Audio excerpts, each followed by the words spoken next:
Nikolai Gogol, The Night Before Christmas. The day of Christmas Eve ended, and the night began, cold and clear.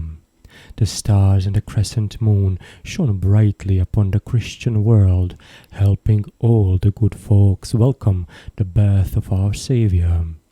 The cold grew sharper, yet the night was so quiet that one could hear the snow squeak under the travellers' boots from half a mile away.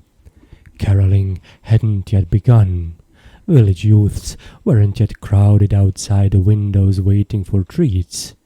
The moon alone peeked through, as though inviting the girls to finish up their toilet and run out onto the clean, sparkling snow.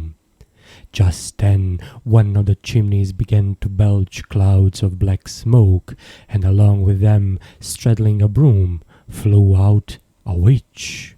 If Sorochinsky's property assessor happened to be passing by on a troika of horses in his resplendent winter attire, he surely would have noticed the witch, for that remarkable man noticed everything.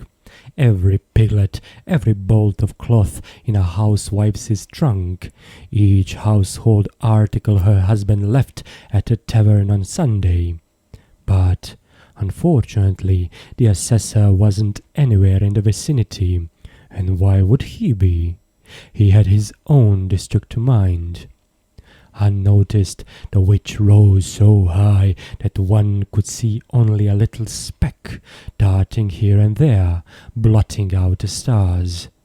The witch collected a whole sleeve full of stars. There were only 3 or 4 left in the whole sky. Suddenly, another dot appeared in the distance and quickly expanded, turning into something so odd that even if you put on glasses the size of cartwheels, you wouldn't have believed what you were seeing. From the front, the new creature looked like a regular German. The narrow mug ended in a pig's snout that constantly twitched and sniffed the air. The thin legs seemed so brittle that if they belonged to the village head of neighboring Yareski, they'd snap the first time he danced a kazachok. From the back, the creature could be taken for a country attorney because of the long, thin nail that hung exactly like the tails on today's civil service uniforms. Only the goatee, the small horns, and the creature's extreme griminess betrayed the truth. That this was no German or country attorney, but just an ordinary devil who had one night left to roam among Christian folk and teach them devilish tricks. Tomorrow, at the first peal of church bells, he'd curl up his tail and scurry back to his lair. The devil flew up to the moon, reached out and tried to grab it, but must have burned his fingers, for he hopped on one leg, sucking on his hand. He walked around it and tried again from the other side, and again jumped back. But the sly one didn't give up. He suddenly grabbed the moon with both hands and, juggling it like a hot pancake, stuffed it in his pocket and flew off as though nothing had happened. In our village of Dikanka, no one noticed the theft. True, when the district scribe crawled out of the tavern on all fours, he thought he saw the moon dancing in the sky. But who would believe him? You'll ask me, why, for what wicked purpose did that evil creature perpetrate such an unconscionable act? I'll tell you. He knew that the deacon had invited Cossack Chub to a holiday dinner, which besides traditional kutia featured spiced vodka, saffron vodka, and other delectables. The guest list included Dikanka's village head, the deacon's kinsman, who owned a blue frock coat and sang the deepest notes in the bishop's choir, Kozak Svergius, and many other prominent citizens. During that time, Chub's beautiful daughter Oksana would have stayed home all by herself and would probably have received a visit from her admirer, blacksmith Vakula, who aggravated the devil even worse than Father Konrad's sermons. In his spare time, you see, the blacksmith dabbled in painting and actually enjoyed a considerable local reputation. The late Captain L summoned him all the way to Poltava to paint his fence. Every soup bowl in the village featured his brushwork. Even today, you can find one of his icons in the church at the village of T. The pinnacle of his art was agreed to be a large panel inside the church porch, which depicted St. Peter expelling the devil from the hell on the day of the Last Judgment. Faced with imminent death, the terrified devil darts here and there, while the forgiven sinners bash him with whips and sticks.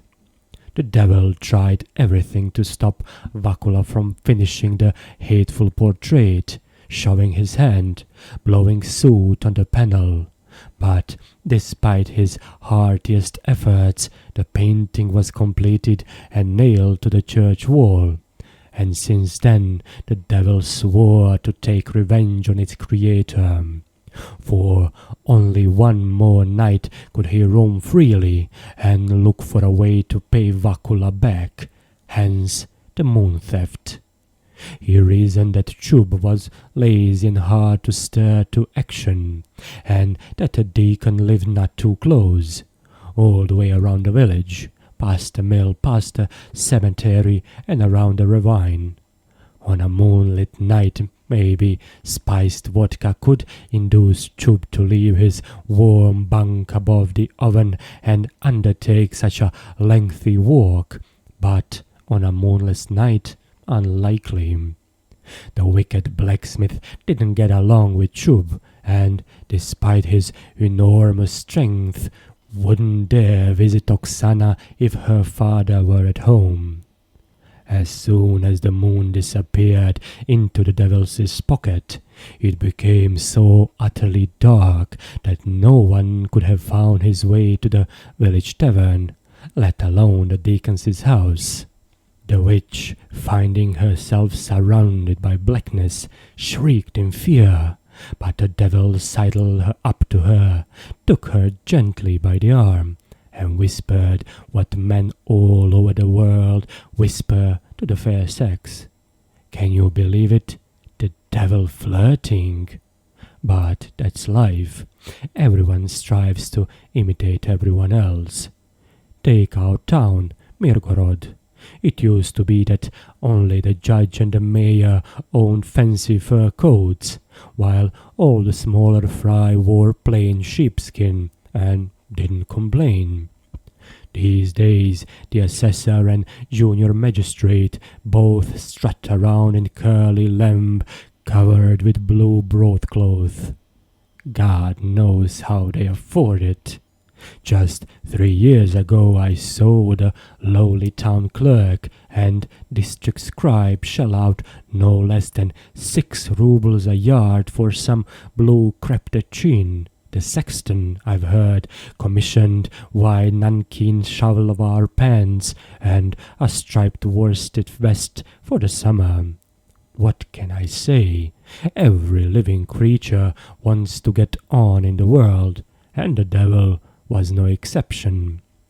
The most grating aspect of his vile behavior was that he obviously fancied himself a sharp-looking fellow, whereas in truth it hurt one's eyes to look at him.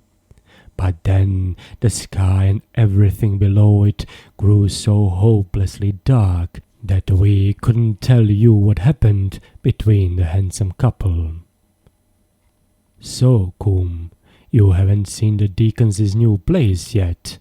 Chub addressed a tall, thin peasant in a short sheepskin, whose stubble hadn't been touched for at least 2 weeks by the piece of skite that mujiks use for a razor. "We'll have us a nice party there, I bet. I just don't want to be late." Chub tightened his belt, pulled down his hat, picked up his riding crop, the chief enemy of the idle village dogs, and was about to step off the porch when the sudden blackness stopped him in his tracks. "What the? Look, Panas, the moon's gone." "So it is," Coombe agreed phlegmatically. "Right, and you just accept it like that's the way it should be." "Well, what else can I do about it?" "What devil has done this to the moon, I want to know. May he never have a shot of vodka in the morning," Chub cursed, wiping his mustache. "As if to mock us. I checked right before going out. A beautiful night, brighter than daylight. Now I put one foot out the door, and it's as if I've gone blind." Chub grumbled for a while, considering the next step. He was dying to have a good chat with the Dikan's other guests, Mikita the tar trader, for one, who travelled to Poltava every 2 weeks and brought back such jokes that all villagers split their sides from laughter. A full bottle of spiced vodka also caressed his imagination.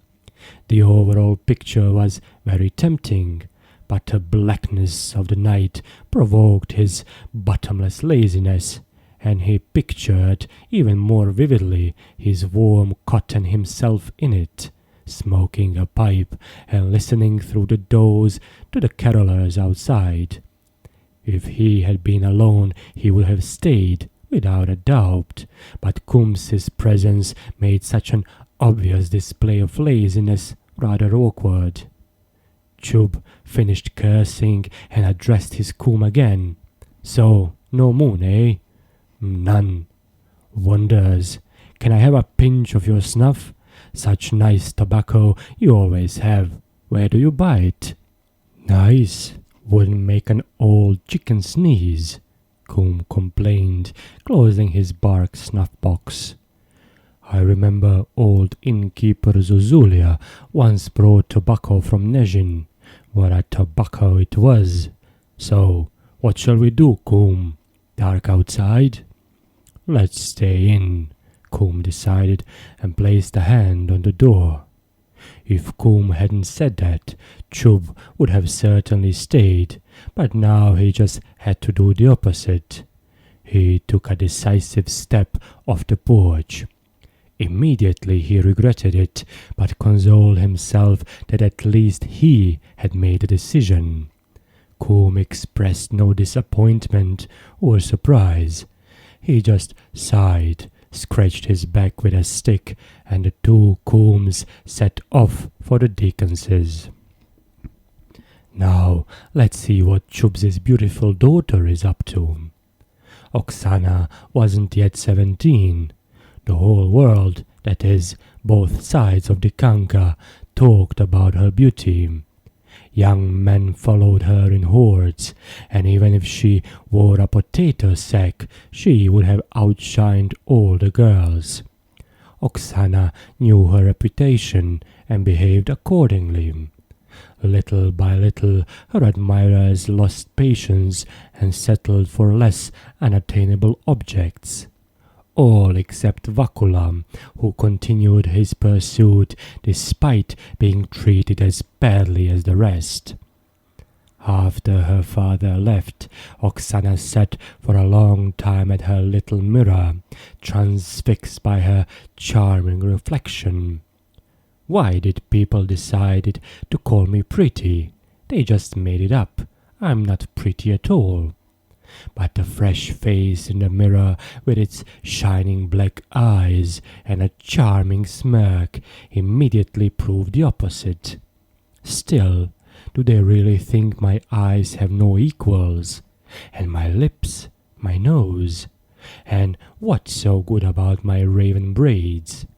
At night one might get scared by the way they wrap around my head like two serpents. No, I know I'm not beautiful at all. But a stunning reflection caught her eye again. Of course I'm beautiful. How happy I'll make my husband. He'll forget himself. He'll choke me with kisses. Incredible, Vakula said to himself, entering the house quietly. For a whole hour she's been staring at herself and still hasn't had enough. Is there anyone worthy of my beauty among those clowns? Oksana continued. Look how gracefully I walk. Look at the ribbons in my hair. Look at the rich gold braid my father bought me so I could marry the first among men. At this she smirked again, turned around and saw Vakula. The beauty frowned, blushing with annoyance, and the combination increased her loveliness to such a degree that no less than 1,000,000 kisses could have done it justice. I see you got here fast enough. You will do the moment father is out the door. Now, is my trunk ready? It will be ready, my heart, as soon as the holidays are over. For 2 days I worked on it, didn't leave my smithy. The iron I used on it I didn't use even on the captain's carriage back in Poltava. And the decorations on it, you can walk everywhere and not find such beauty. Red and blue flowers all over it. Please, don't scold me. Just let me look at you for a moment. Who forbids you to look? Sitting down again on the bench, Oksana took up her mirror and examined anew her necklace, her braids, and her new blouse, and an expression of satisfied vanity lit up her features. May I sit next to you? Vakula asked timidly. Go ahead, Oksana replied without changing expression. My wonderful, incomparable beauty, allow me to kiss you just once, the emboldened Vakula begged, pulling her toward him. But the moment the silky cheek seemed within his reach, he was shoved away. What else would you like? Look at him. Gets near the honey and demands a spoon to eat with. Get away from me. Your hands are hard like iron, and you reek of smoke. I think you got me all covered in soot. And again she took up her mirror. Oh, she doesn't love me, thought the wretched blacksmith. She just toys with me, and I'm sitting here like a damn fool, and can't take my eyes off her. Nothing I wouldn't give just to know her heart, whether she's in love with anyone. But she doesn't care. She just sits there, torturing me while I see no sunshine for my wretchedness. No one will ever love her as much as I do. Is it true your mother's a witch? Oksana asked him, and laughed so sweetly that the blood ran faster in Vakulas's veins. What do I care for my mother? You are my father and mother. If the Tsar summoned me tomorrow and said, Vakula, here's a smithy made of gold with silver hammers in it, take it, I'd say, I want no gold or silver. Just give me my Oksana. How sly you are! But my father is no fool either. You'll see, he'll never marry your mother. But where is everyone? It's time to go caroling, and I'm getting bored. Are they so much fun? More fun than you, that's for sure. Ah, I hear someone knocking. It must be them. She's just mocking me, thought poor Vakula. She cares for me as little as for a rusted horseshoe. Well, at least I won't let anyone else mock me. Let's see who's winning her favor. I'll show him. A loud voice and the sound of knocking interrupted his thoughts. "I'll get it," Vakula said, and ready to punch the first man who crossed the threshold, he went to open the door. The frost was increasing. Up in the sky it had become so cold that the devil couldn't keep still and hopped from hoof to hoof, blowing on his numb fingers. Understandable behavior in someone who spends his days in front of an enormous fire roasting sinners, just as our housewives roast sausages for Christmas. The witch, too, felt the chill, and putting out her leg like a skater, descended through the cold air straight into her chimney, as though down an icy hill. The devil followed her, and a moment later the two were crouching in her roomy oven among the pots. The witch peeked outside to make sure her son, Vakula, hadn't brought guests. Seeing only coal sacks piled in the middle of the room, she climbed out, straightened her clothes, and a second later no one would have guessed that she had just enjoyed a ride on a broom. Vakulas's mother was no more than 40 years old, and was neither good nor bad looking, though of course it's difficult to look good at 40. Yet she so masterfully charmed gentlemen of a certain age that many local Cossacks paid her visits. Admittedly, beauty wasn't first on their lists, and not one of them thought for a moment that he had rivals. A respectable citizen heading for church on Sunday or for the tavern in inclement weather often decided to stop by Soloka's, even if it meant a considerable detour. When Soloka attended a holiday service, clad in a blue frock coat over a colorful skirt with a silk apron, the deacon would cough and click his tongue, while the village head would smooth down his mustache, thinking, "Not bad, devil take me, not bad at all." Although Soloka was courteous with all the local Cossacks, a nosy observer would have noted that she was at her most cordial with old Chub. Chub was a widower. No less than 8 stacks of wheat filled his front yard. 2 yokes of oxen mooed each time a cow or a bull walked past their stable. A goat bleated from the roof of his house like a traffic policeman, admonishing turkeys and chickens and showing his behind to the village boys. Chubs's trunks were full of broadcloth and rich old garments. His late wife was into fashion. Besides the usual sunflower, poppy and cabbage, his vegetable garden grew 2 rows of tobacco every year. All this Soloka planned to add to her own holdings, and she liked to imagine what shape Chubs's property would take when it passed into her hands. To prevent it from falling into her son Vakulas's possession, should he decide to marry Oksana, she resorted to the favorite strategy of all 40-year-old flirts. She pitted Vakula against Chub as often as she could.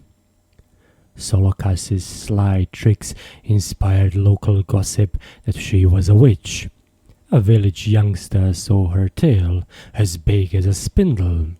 As recently as last Thursday, she had run across someone's path in the shape of a black cat. According to the priest's wife, Soloka had walked into her house as a pig, crowed like a rooster, grabbed the priest's hat and ran off. The village shepherd reported he saw a witch walk into the manga, milk the cows, and then rub his lips with a substance so vile that he was spitting it for a week. All these reports were highly doubtful for, as we know, only Sorochinsky's property assessor can spot a witch, which is why the respectable Cossacks ignored all the yakking. Soloka began to tidy up her house without touching the coal sacks. Vakula brought them in. He could take them out. As for the devil, when he was about to go down the chimney, he happened to glance back and noticed Chub and Kum already at a considerable distance from home. Instantly he flew over and began to dig up snow drifts on both sides of the roads, creating a blizzard. The air became white and thick with hurtling snow. Any passerby risked getting his eyes, nose, and mouth clogged within seconds. The devil, pleased with his work, returned to the chimney. He was certain the blizzard would force Chub to turn back. On catching Vakula with his daughter, Chub was sure to give the blacksmith such a thrashing that for a long time he'd be unable to paint insulting caricatures. Indeed, as soon as the blizzard began, Chub bitterly regretted his decision and cursed himself, Kum, and the devil.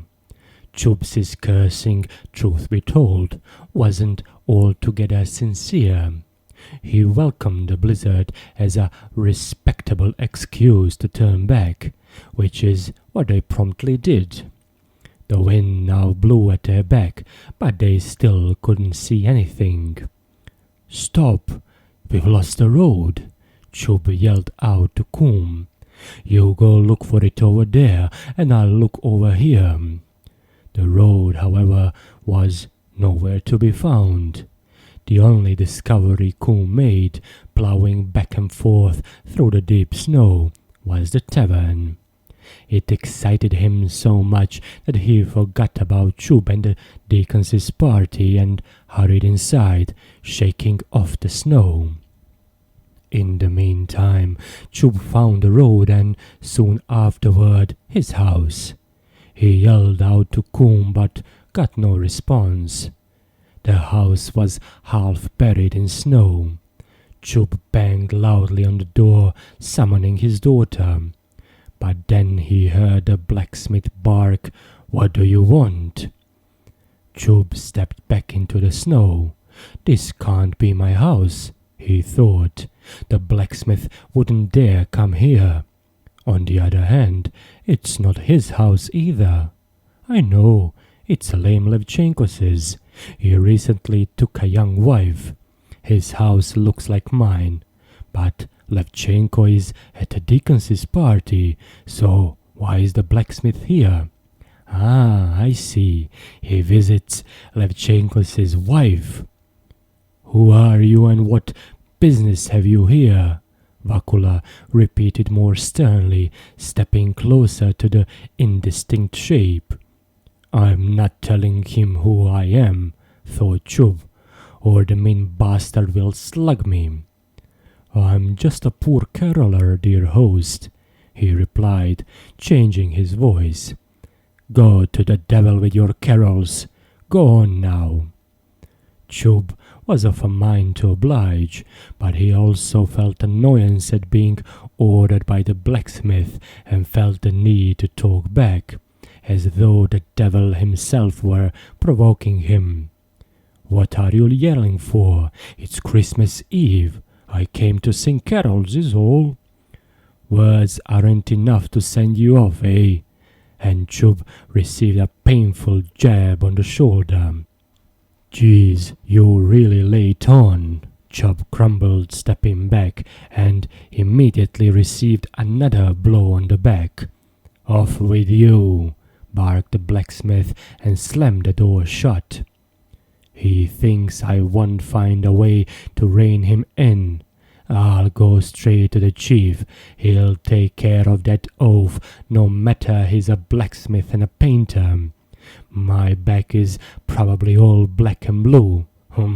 If he's here, that means he's not home. Soloka must be alone and lonesome. Perhaps we could a little The potential rewards awaiting him at Solokas's made the bruises and the cold seem less painful, and one could see through the snow that covered his face like shaving foam an anticipatory half-smile. During the devil's brief excursion out of and back to the chimney, his little side pouch got untied, and the moon slid out and rose slowly into the sky. The whole world changed. The blizzard died down, the ground lit up like a silvery desert, and even the cold seemed warmer. Bands of girls and boys carrying sacks with treats poured into the streets, and Christmas carols filled the air. What a gorgeous night! How can one describe the fun of mingling with the carolers? It's nice and warm under the sheepskin, the cold paints the young cheeks brighter, and the devil himself goads youngsters into mischief. A group of laughing girls with full sacks ran into Oksana's house and surrounded the beauty, deafening Vakula with laughter and chatter. Everyone wanted to report what happened during their caroling and to show her their booty. Oksana seemed to enjoy herself thoroughly, to Vakula's annoyance, although he used to be the liveliest caroler in the village. "Ah, Darka," the beauty addressed one of her girlfriends, "you got new shoes, and such lovely ones with gold. You are lucky to have a man who can buy you shoes like that." "Just say the word, my beauty," Vakula said at once. "I'll bring you shoes a noble woman hasn't seen." "You? I doubt you can lay your hands on anything I will put on my feet. Maybe you'll get me what the Empress wears, eh?" The girls burst into laughter. "That's right," the beauty announced proudly. "All of you, be my witness. If Vakula brings me the Tsarina's shoes, I give you my word I'll marry him right that moment." The girls led Oksana away, and Vakula followed them, his head hanging low. "Keep on laughing. Am I not a laughing stock? I try to reason and can't. My mind is gone. Oksana doesn't love me, so what? Thank God the village is full of girls. She thinks only about clothes. She'll never make a good wife. No, it's time I dropped this nonsense." But some evil spirit kept pushing Oksana's image and her words about the Tsarina's shoes into his head. It was all he could think about. Groups of caroling girls and youths proceeded from house to house, but the blacksmith heard and saw nothing of the fun he had once enjoyed more than anyone. In the meantime, the devil had thoroughly relaxed at Soloka's. He covered her arm with kisses, clutched at his heart, sighed and moaned, and finally announced that unless she agreed to satisfy his passion, he'd go and drown himself, ruining his immortal soul. Soloka wasn't that cruel, and besides, they really were birds of a feather. She greatly enjoyed having a train of suitors, but this evening she expected to be alone, since every prominent villager was going to the Dikanses. Only now this plan changed. No sooner had the devil declared his passion than they heard the voice of Dikanka's village head demanding to be let in. The hostess rushed to open the door, and the devil promptly jumped into the smallest of the coal sacks. Having emptied a glass of vodka and shaken off the snow, the village head explained that he hadn't gone to the Dikanses because of the sudden blizzard, But then the light in Solokas's house gave him the idea that he might spend a pleasant evening in her company. Before he could finish, though, there was a loud knock, and they heard the deacon's voice, "Hide me somewhere, quick!" The village head panicked. "I don't want him to see me."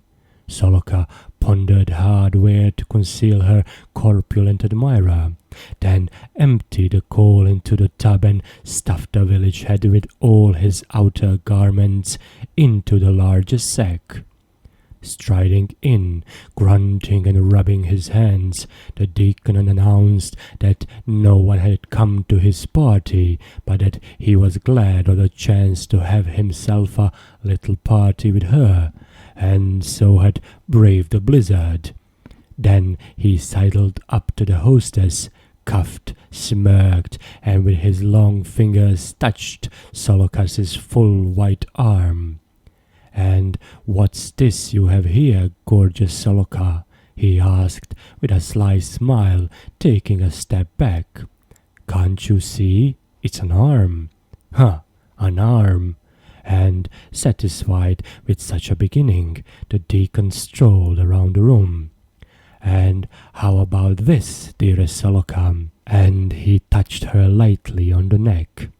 "Can't you see for yourself? It's a neck, and on the neck a necklace." "Ha, a neck, a necklace." And the deacon performed another victory lap. "May I inquire, incomparable Soloka, what is—" the deacon began, and God knows what he would have touched if they hadn't heard Chub demanding to be admitted. The deacon went pale. "Oh dear, now Father Konrad will find out, oh dear." The deacon's fears, to be honest, mostly concerned his beloved spouse, who had already reduced his thick braid to a skinny ponytail. "For all that's dear, virtuous Soloka, hide me. Your kindness, as is written in Luke chapter 3. Oh, anywhere, please." Soloka promptly emptied another, smaller sack, and the not very large deacon fit there so nicely that you could easily pour quite a bit of coal on top. "Well, hello, my dear," Chub announced, striding in. "Perhaps you didn't expect me. Perhaps you were entertaining someone else, eh?" His slow brain was clearly churning out a joke. "Perhaps you have company hidden somewhere, huh?" And delighted with his wit, Chub let out a hoot of laughter. "Well, give us a sip of vodka. That cursed cold has turned my hands to ice. Oh, what a night, what a blizzard." "Open up, mother," the blacksmith yelled, banging on the door. "It's him, the cursed blacksmith. Soloka, you do what you want, but you must hide me from this bastard son of yours. May he grow bags under his eyes the size of a haystack." Soloka, who at this point lost her cool, darted around the room and in her terror gestured to Chub to get into the sack that already contained the deacon, who somehow managed not to groan when the heavy Cossack settled on top of him, showing his iced boots into the deacon's ears. Vakula stomped inside and fell on his cot without taking off his hat. One could see that he was in a terrible mood. Just as Soloka was closing the door behind him, there was yet another knock, and the last of the deacon's would-be guests, Kozak Sverbigus, announced his desire to see her. Since he was taller than Chub's coom and heavier than Chub, there wasn't the slightest chance of hiding him, so Soloka stepped out into the yard in order to hear what he had to say. The blacksmith was glancing distractedly around his house, listening to the singing of the carolers outside, and finally registering the presence of two enormous coal sacks. Through this stupid love of mine, I've completely lost my senses, he thought. Tomorrow's a holiday, and the house is full of rubbish. What are these coal sacks doing here? I should take them to the smithy. And he squatted down to tighten the knots. He was too distracted to hear either Chub hiss with pain when his hair got caught in the knot or the village head's hiccup. Am I not going to forget that worthless Oksana? He continued his lament. Lord knows I'm trying. She just fills my head against my will. But look at these sacks. They feel heavier than before. Perhaps there's something else in them besides coal. But I forget. Everything these days seems heavier. I used to bend coins with my fingers, and now I quiver in the wind. But enough. I won't let anyone mock me. And he cheerfully hoisted the sacks, which would have been too much for 2 strong men. And this little one I'll grab too. I believe I put my tools in there. He reached for the sack that contained the devil and marched outside whistling a merry tune. The streets grew lively. Small windows opened one by one, and old mothers tossed pieces of sausage or pie to the carolers, who tried to catch the treats with their sacks. A group of boys surrounded several girls. Elsewhere the girls surrounded one of the boys and made him trip in the snow. The magical night glittered with all its crystals, and the crescent moon shone all the more brightly on the white snow. The blacksmith halted. He thought he heard Oksana's laughter. Every one of his nerves tingled. He dropped the 2 larger sacks in the snow. The deacon groaned. The village head hiccuped and pushed his way into the young crowd. There she is, standing like a tsarina surrounded by courtiers. That good-looking guy's telling her something amusing, and she's laughing at his joke. Without knowing what he was doing, he squeezed through the circle surrounding Oksana and stood at her side. Ah, Vakula, she addressed him with a very smirk that made his knees buckle. Is this all you've earned with your carols? And she pointed at the little sack containing the devil. And what about my royal slippers? Don't forget, I'll marry you if you get them. She laughed and ran off with her friends. No, I can't stand this any longer. Her eyes, her laugh, everything just burns me. I must put an end to this torture. Farewell, my immortal soul.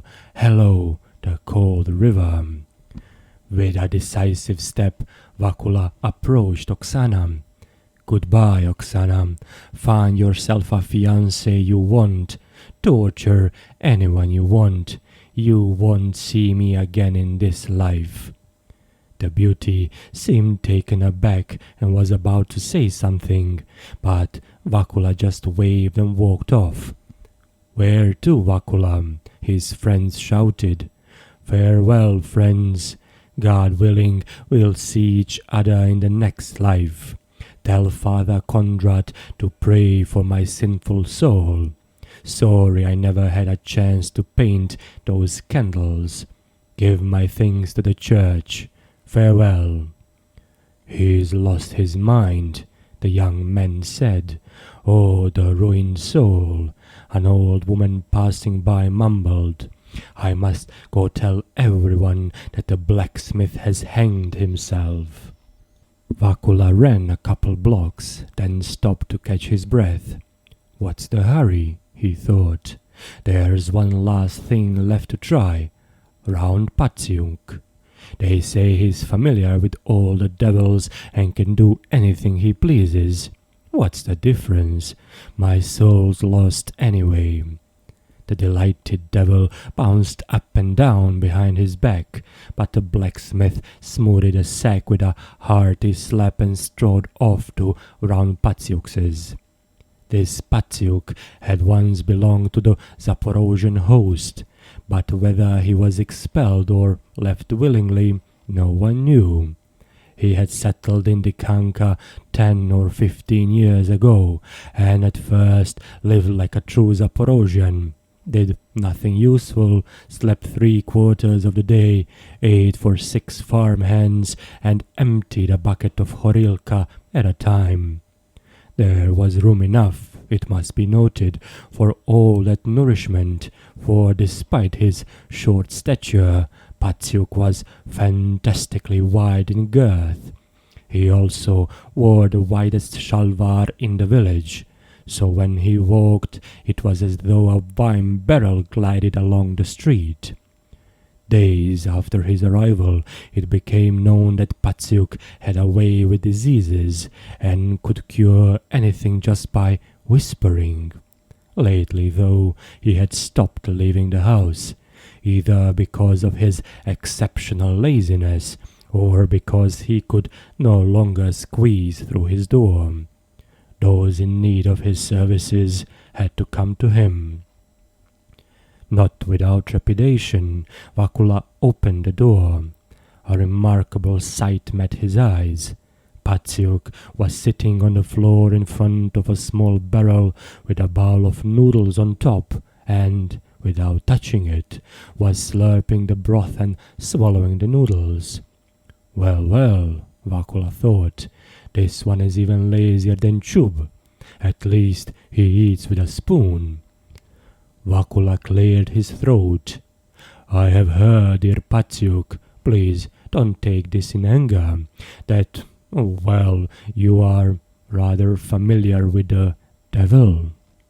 Vakula paused here, half expecting Patsiuk to hurl the barrel with the noodles at his head, and actually covering his face against the hot broth, but Patsiuk only glanced at him and went back to his noodles. The emboldened blacksmith continued, I came to you, Patsiuk. May you prosper in every way, and have enough of everything in proportion. Vakula liked to use sophisticated words he'd picked up on his job in Poltava.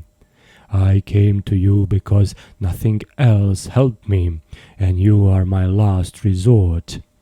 I'm in need, you see, of the devil's assistance. What should I do?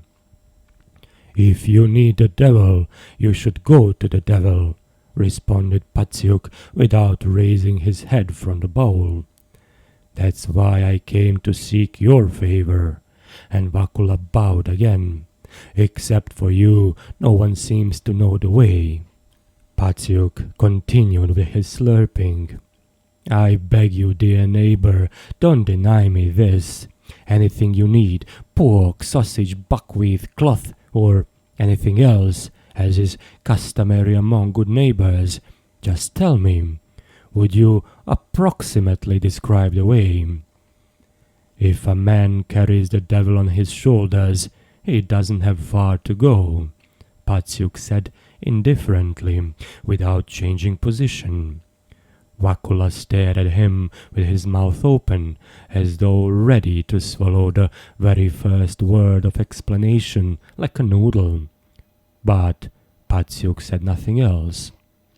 Suddenly, Vakula noticed that the noodles and the barrel had disappeared and were replaced with 2 bowls, one with sour cream, the other with sweet dumplings. Despite his misery, Vakula was curious to see how lazy Patsiuk would soak dumplings in sour cream and then eat them without using his hands. At that moment, Patsiuk opened his mouth and looked at the top dumpling sternly, then opened his mouth wider. The dumpling jumped from the bowl into the sour cream, flipped and flew straight into Patsiuk's mouth. All he had to do was chew and swallow. One dumpling tapped the stunned blacksmith on the lips, coating them in sour cream. Knocking it away and wiping his mouth, Vakula reflected on the many wonders in life and the lengths to which the devil can take you, though remembering that the very same devil was his last hope. I should pay my respects again, he thought. Maybe he'll agree to explain what he means. But what the hell's he doing? Tonight's Christmas Eve, and he's stuffing himself with cream, and here I am, tainting myself with sin. And the devout blacksmith ran out of the house. As soon as Vakula put down the sack, the devil, unable to contain his joy at capturing such a prize, jumped out of the sack and onto Vakulas's shoulders. Vakulas's blood froze.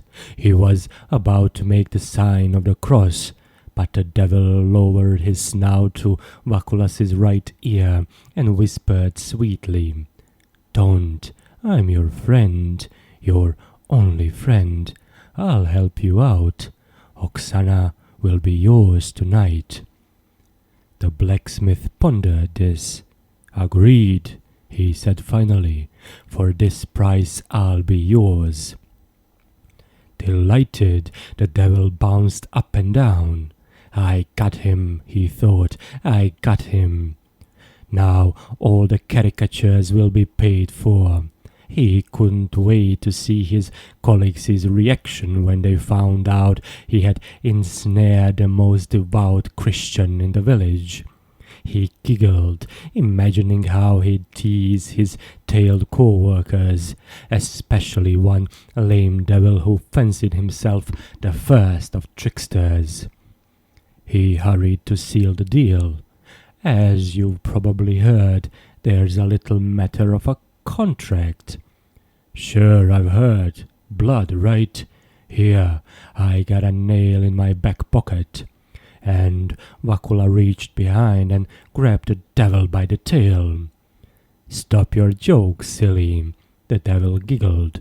But Vakula made the sign of the cross, and the devil became as tame as a lamb. "Here," Vakula continued, pulling the devil down and strangling him, "I'll teach you how to tempt honest Christian folks." And he raised a hand for another sign of the cross, but the devil wailed pitifully, offering just about anything for his soul's precious freedom.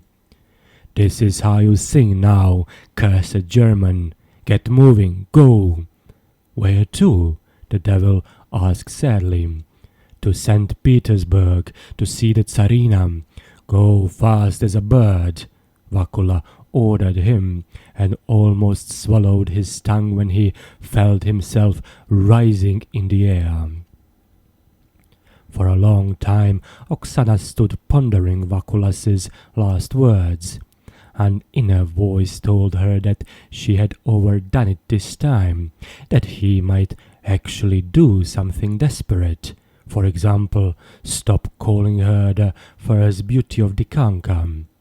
But no, she reassured herself. Vakula loved her too deeply. He wouldn't give her up. True, she'd been a touch too cruel. Next time, she'll allow him a little kiss.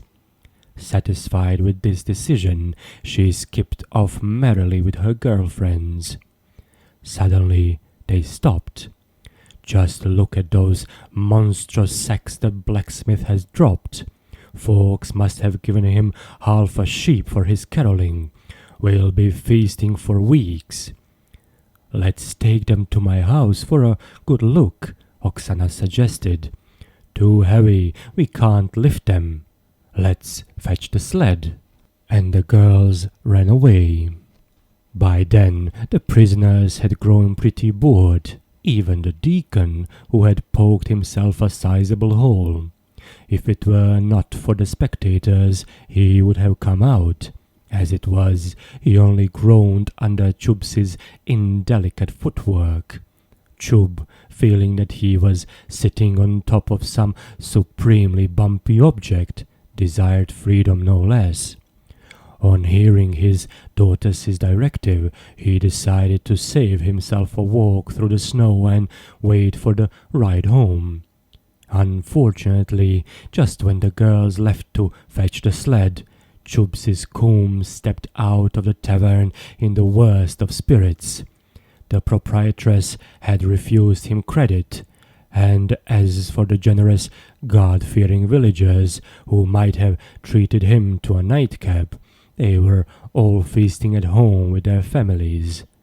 Reflecting on Dikanka's moral decline and the proprietress's cruelty, Coom stumbled upon the sacks. "My goodness, look at these monsters. I bet there's pork inside. Someone got lucky with his caroling. Even if it's just buckwheat pies, it's a prize. Even if it's just plain loaves, I'll be happy. The cursed woman will trade a shot of vodka for each loaf. But my God, aren't they heavy? I can't lift even one by myself." Here, Providence sent him the weaver Shapovalenko. "Hello there, Ostap. Which way are you going?" Coom greeted him eagerly. "Where my feet will carry me. Why?" "Be a friend and help me carry one of these sacks. Some caroler has collected all this food and dropped it in the middle of the road. We'll divide it equally." "These sacks? What do you think is in them? Niches or loaves?"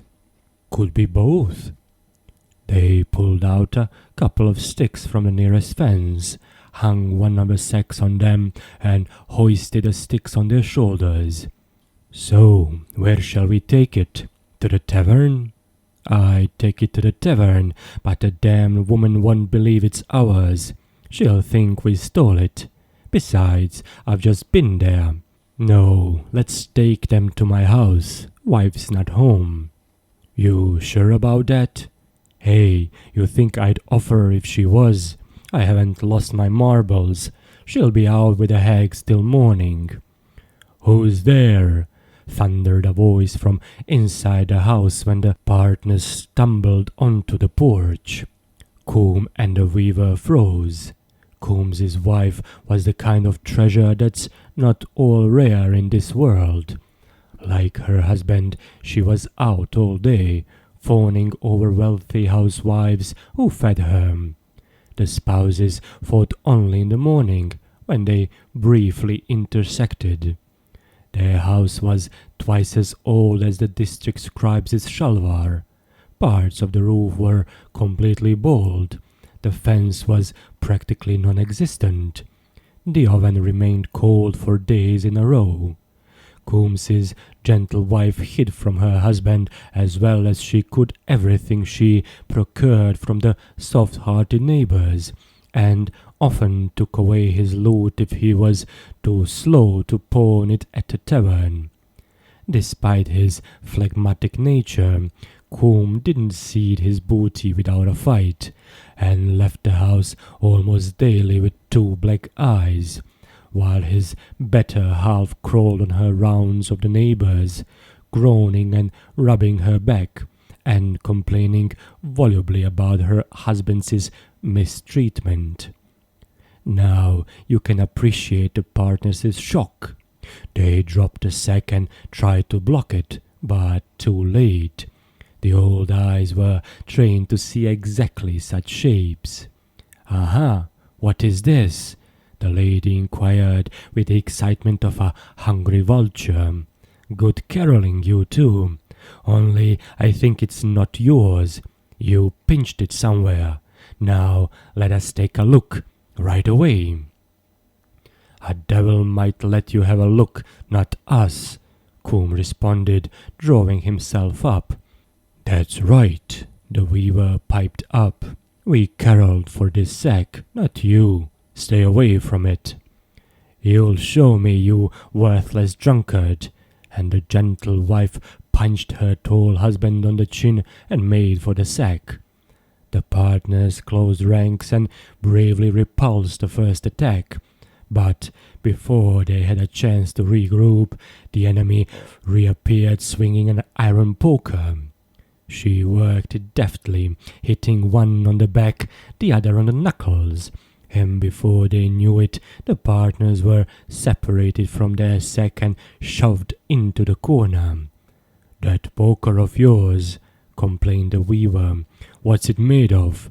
My wife bought one last year. Hers not so painful." The victor promptly untied the sack and was trying to identify the object inside.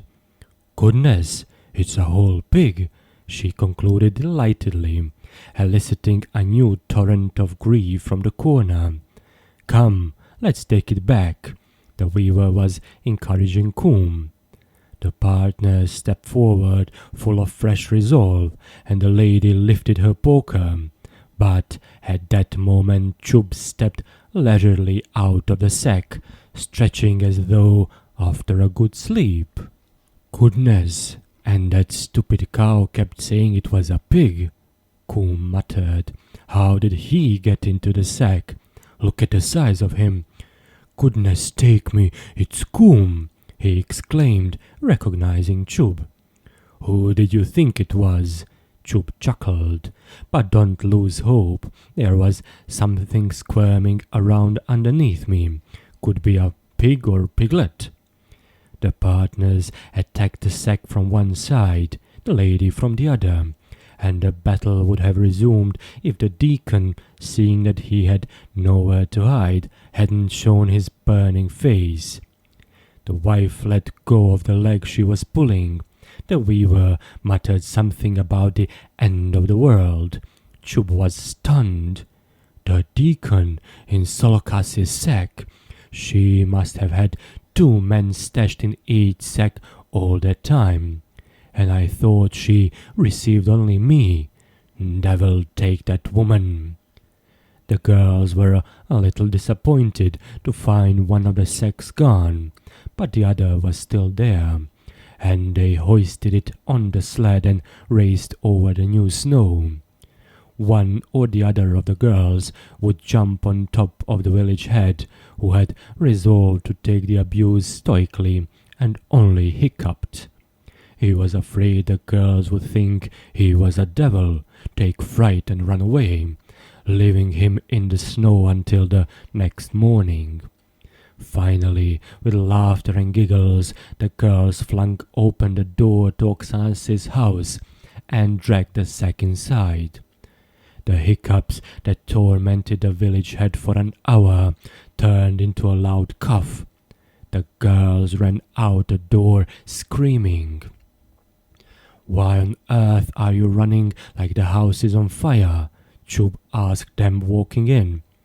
"Ah, father, there's a man in that sack," Oksana cried out. "And where did you find it?" "On the road, where the blacksmith left it." "So what are you screaming for? Let's take a look. Sir, why don't you come out? Sorry for not addressing you by name." The village head climbed out. The girls gasped. "Right," Chub thought. "Of course, just like I said, a man in each sack.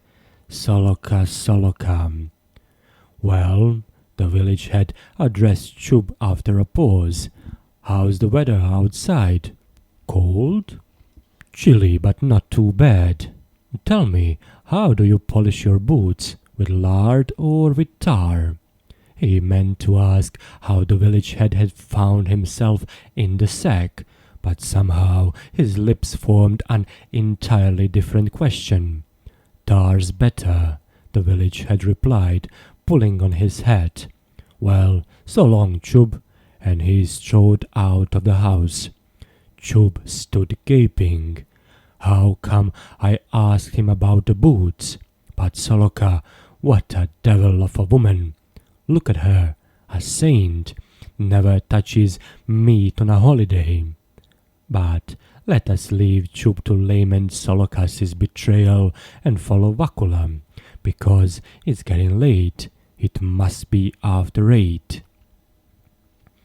At first, Vakula felt uneasy, flying so high above the ground.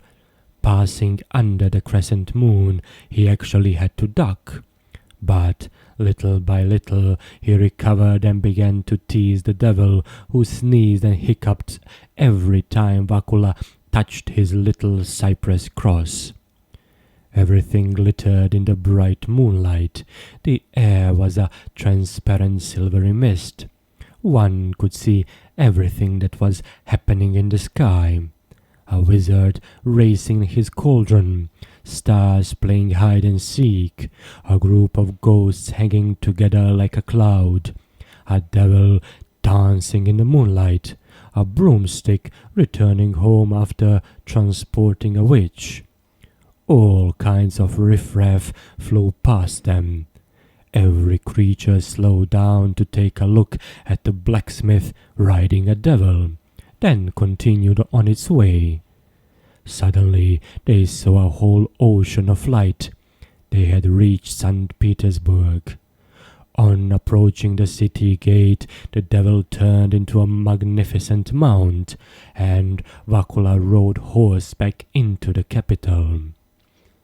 Oh dear, what noise, what light!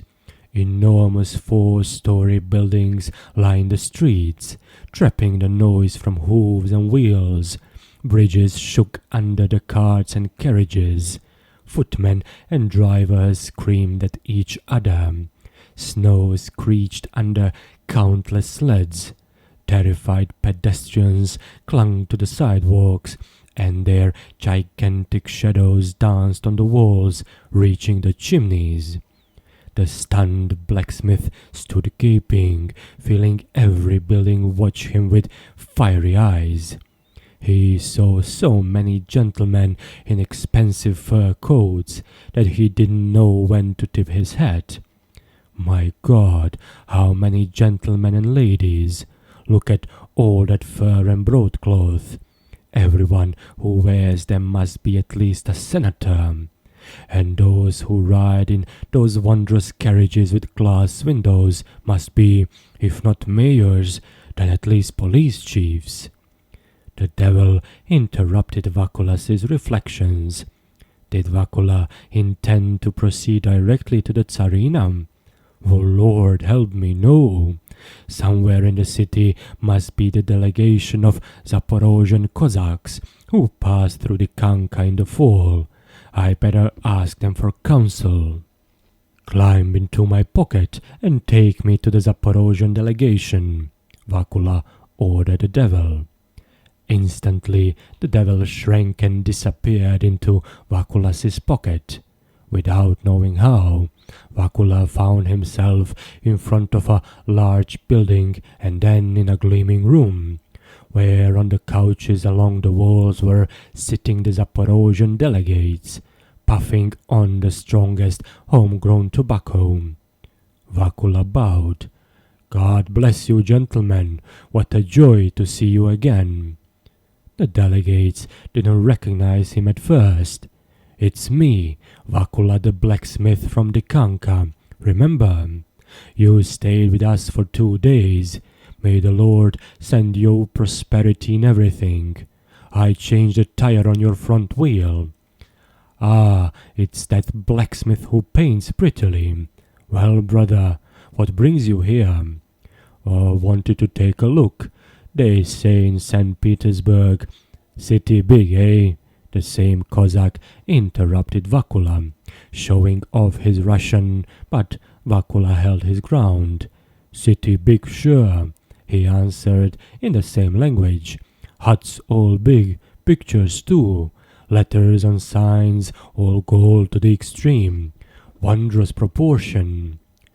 The delegates were impressed with Vakula's fluency in the imperial language. Well, we'll chat later. Right now we must go to see the Tsarina. The Tsarina? Be kind, dear sirs, and take me with you. You? To see the Tsarina? No, we can't. The Tsarina will be talking business with us. And the Cossack's face assumed an expression of mysterious importance. "Do it," Vakula whispered to the devil, slapping his pocket. "Let's take him, fellows, why not?" "That's right, why not?" "Come, put on a zupan like ours." Vakula threw on a green Zaporozhian zupan, and a moment later a splendid footman announced that it was time to go. What a wonder it was to Vakula to ride in an enormous carriage on rubber tires with 4-story buildings flying by. And the light. In Dikanka during the day they didn't have so much light. Finally the carriage stopped in front of the palace. The Cossacks stepped into a magnificent foyer and ascended an equally magnificent staircase. What a staircase! It feels wrong to step on it. What ornaments! I thought this was just in fairy tales, but no! Look at those banisters! They must have used 50 rubles worth of iron on them. Following the delegates timidly, the blacksmith passed the first drawing room, then the second, then the third. In the fourth, Vakula walked up to the painting depicting Madonna and Child. What wondrous skill! She could be talking, she could be alive, and the child is angelic, clutching his little hands, laughing. And the colors! I don't think they even touched ochre, only verdigris and mummy red. And the blue shines so. They must have used cerise for foundation. But look at his brass doorknob. It is more artful than even the painting. What skill! Germans must have charged the top rate for it. He would have continued his inspection, but the footman propelled him toward the other delegates. The Cossacks passed 2 more rooms and stopped. They were told to wait there. Several generals in gold epaulettes strolled up and down, ignoring other supplicants. The delegates bowed 4 times, then waited. A moment later, a tall, corpulent man in a hetman's uniform entered, followed by a large entourage. One of the man's eyes was half closed, his dark hair disheveled. His whole manner showed he possessed the habit of governing. The generals surrounded him eagerly, following his every glance and gesture. But the hetman paid them no mind and walked up directly to the Cossacks, who bowed to the ground. "Are you all here?" he asked them in a nasal voice. "All here, father." They bowed again. "You won't forget what I've taught you." "No, father, we won't." "The Tsar?" the blacksmith asked the nearest Cossack. "He's not just some Tsar, he's Prince Potemkin." There were voices, and the blacksmith was blinded by a multitude of glittering gowns and brocade coats. Immediately the Zaporozhians fell on the floor, wailed, "Have pity on us, Mamo, have pity." "Please get up," came a pleasant but authoritative voice. "Oh no, we won't, Mamo. We'll die, but we won't get up." The delegates continued to wail until the annoyed Potemkin whispered to their leader. And then the delegates got up on their feet and saw before them a short, plump woman with bright blue eyes and a smile that could belong only to a ruling monarch. "The prince has promised to acquaint me with my new subjects, whom I haven't yet met. Have you been well cared for?" the lady inquired with benign concern. "Just fine, Mamo. The grub here ain't as good as back home, but then you don't have our lamb." Potemkin wrinkled his nose at hearing the delegates say the opposite of what he had taught them. The leader straightened his back and stepped forward. Have pity, Mamo. What have we done to anger you? Have we shaken hands with the Tatars, signed treaties with the Turks? Have we even betrayed you in word or deed? Why such disfavor? First we hear you want to fortify against us. Next, that you plan to turn us into a regular army. Now we hear of new misfortunes coming our way. What have we done to deserve them? Haven't we helped your generals cross the Perekop? Haven't we helped them beat the Crimeans? The Empress seemed touched. What do you want then? The Zaporozhians exchanged significant looks. It's time, thought Vakula. He dropped to his knees. Please, your Royal Highness, what are your royal shoes made of? I can't imagine there's a cobbler in the whole country who could make shoes like these. If only my wife had a pair. The Empress laughed at this, and so did her courtiers. Potemkin smiled and frowned simultaneously. The delegates, believing that the blacksmith had lost his mind, poked him furiously with their elbows. Rise, the Empress addressed Vakula kindly. If you want shoes like mine, that's easy to arrange.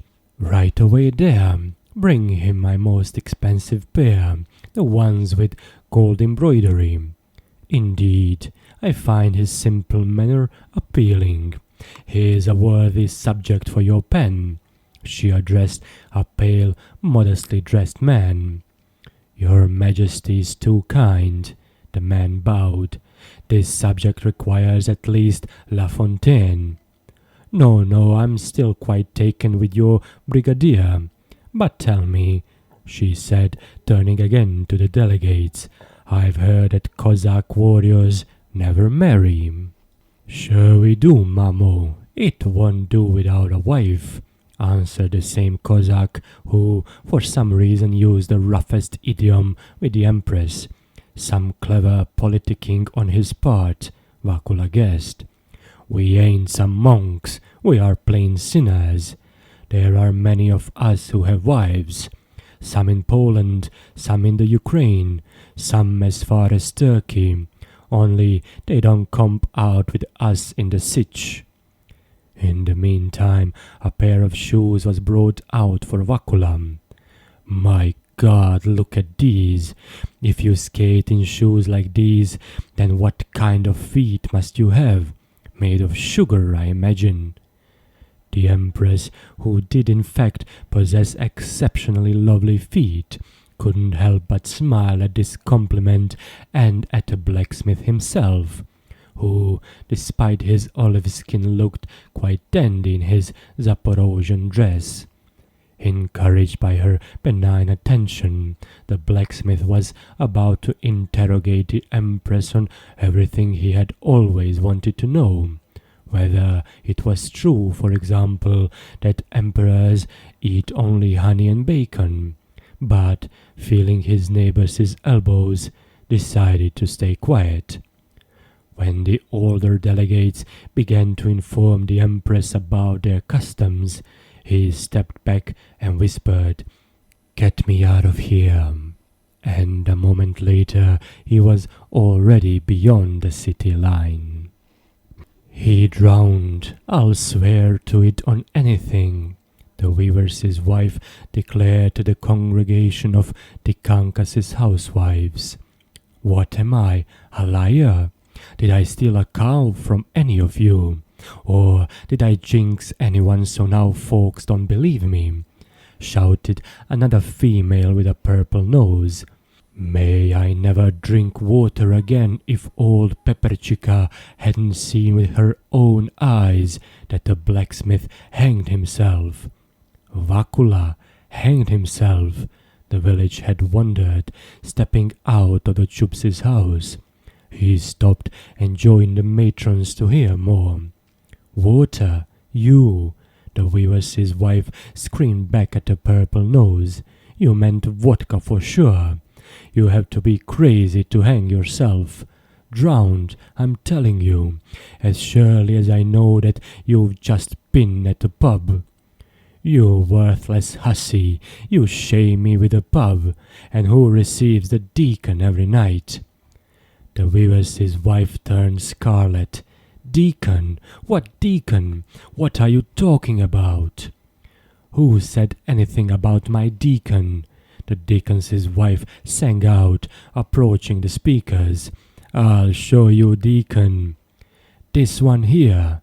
The purple nose pointed at the weaver's wife.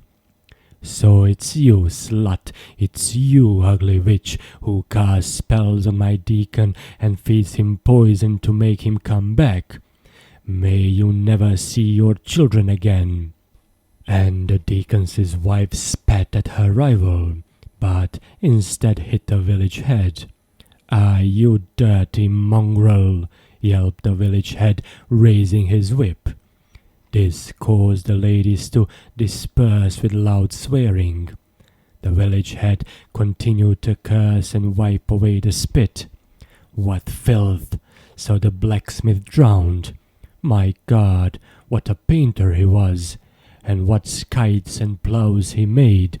Such strength he had! Men like that are rare in Dikanka.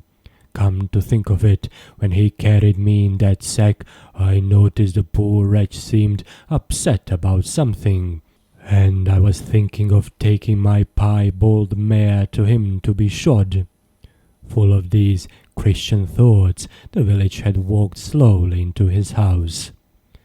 Oksana felt disconcerted by the rumors of Vakulas's suicide. She didn't hold much faith in Peperchikas's eyes or the village women's gossip. Also, she knew that devout Vakula would never put his salvation at risk by taking his own life. But to leave Dikanka for good, this was a possibility. Where else would she find another such admirer?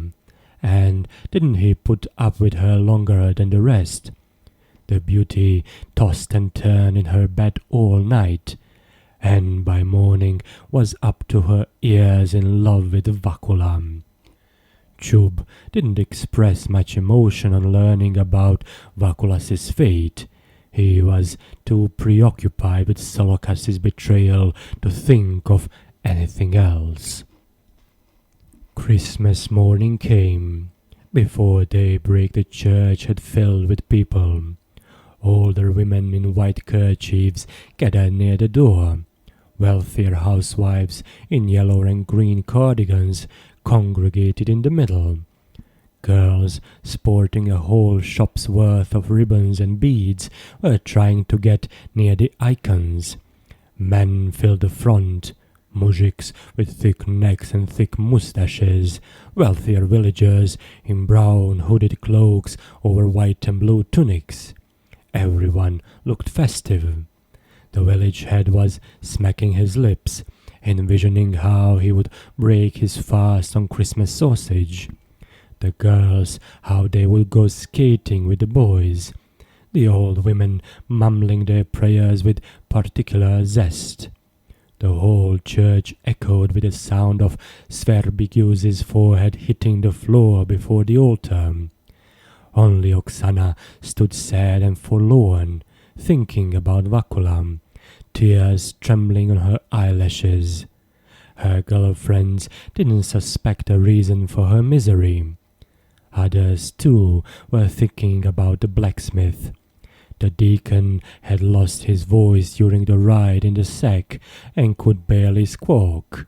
The visiting boss did a fine job, but it would have been so much better if Vakula could have joined the choir in Lord's Prayer and Holy Cherubim, as he always did.